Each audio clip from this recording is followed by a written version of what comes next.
Okay, my friends, this is another shocker du jour. This is the Jupiter Great Red Spot, and this was taken July 8th, 1979 on a flyby of this particular spot. And they took extremely high resolution image, as you can see. Now, there's a story behind this red spot that Velikovsky illuminated years ago, and I think it may have some validity. I think most everybody's familiar with the giant red spot on Jupiter. It's the Earth fits into that little tiny spot right about there. That's about the size of the Earth and Venus. Now, it's spinning this way. As we can see, the clouds are rippling off of the spot. Now, what is that spot made of? Is it a bulge? Is it a hole? What's going on there? Why are we having this storm there for 350 years at least, they say, and maybe more than that? And this is the giant red spot.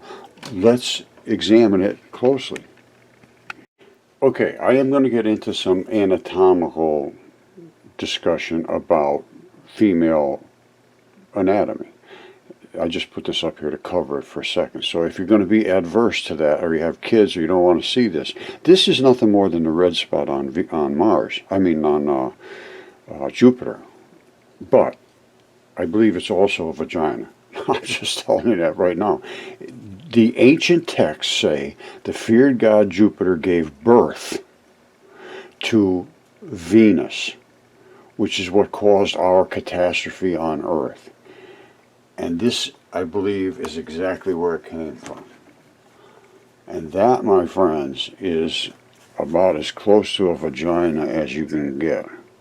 Now, this would be the bottom towards the anal area, and this is the vagina. And, you know, as far as I'm concerned, this is what happened. This is what was recorded. And Venus spins backwards. Now let me tell you why that's going to happen from this type of a birth on a rotating planet, which is Jupiter, in the right-hand rotation, that's the standard. Everybody spins to the right, every single one of us, except Venus. And the reason is it rolled off of Jupiter backwards. Let me describe that to you.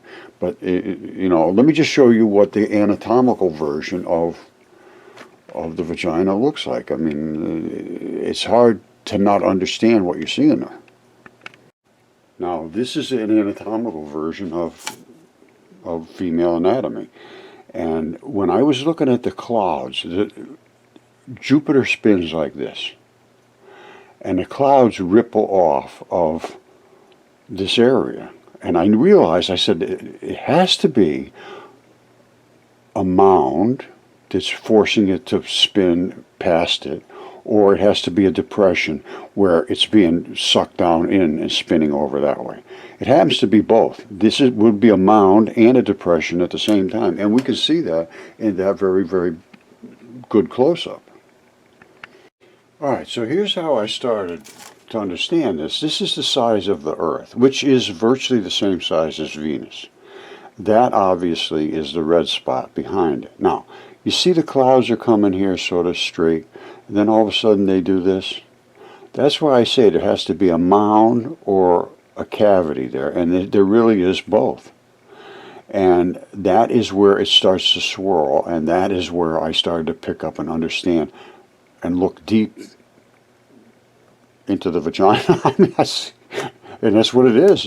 I can't see any other possibility. Now, listen to this. Jupiter spins in the right-hand rule. That means it goes around this way. All right? Now, here's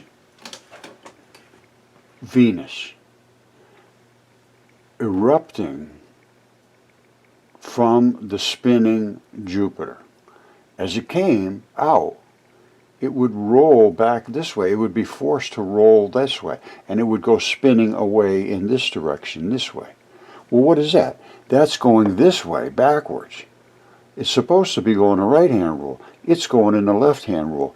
And it's the only planet that does that. And nobody's ever been able to give an explanation for why that happened.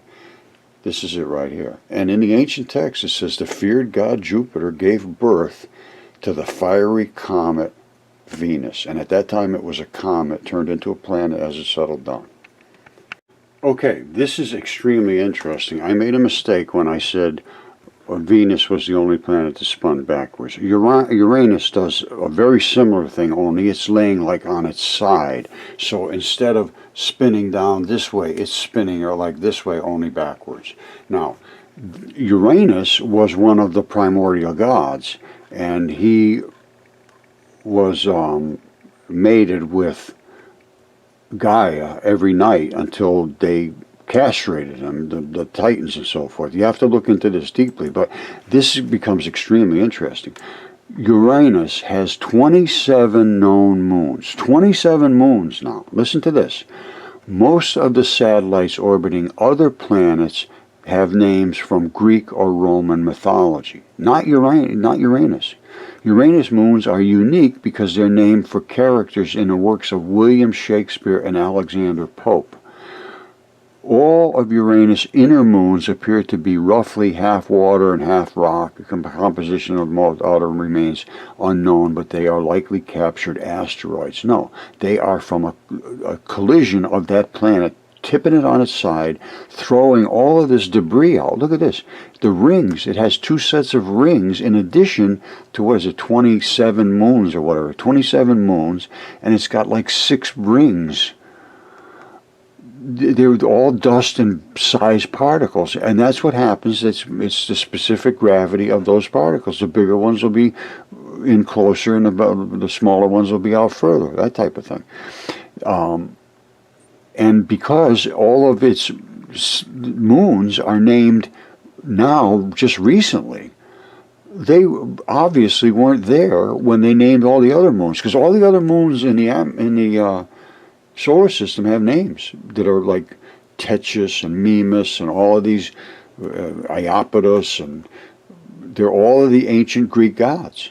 This is the only one that doesn't have those early names from the Greek mythology and Roman mythology. So I'm saying the collision happened after they had written all the stories of the origin of the universe. And that relates to Jupiter and Venus and all of that stuff. By that time, it must have happened after that, or as a consequence of Venus colliding with the rest of the parts of the solar system. It put the solar system in disruption. It was worlds in collision, exactly as Velikovsky said. And we're going to go deep into his work because he's the only one that really researched any of this. It was all considered insane. And I'm not saying it's not insane. That's absolutely not what I'm saying. I'm saying it is insane, but insanity can also be reality.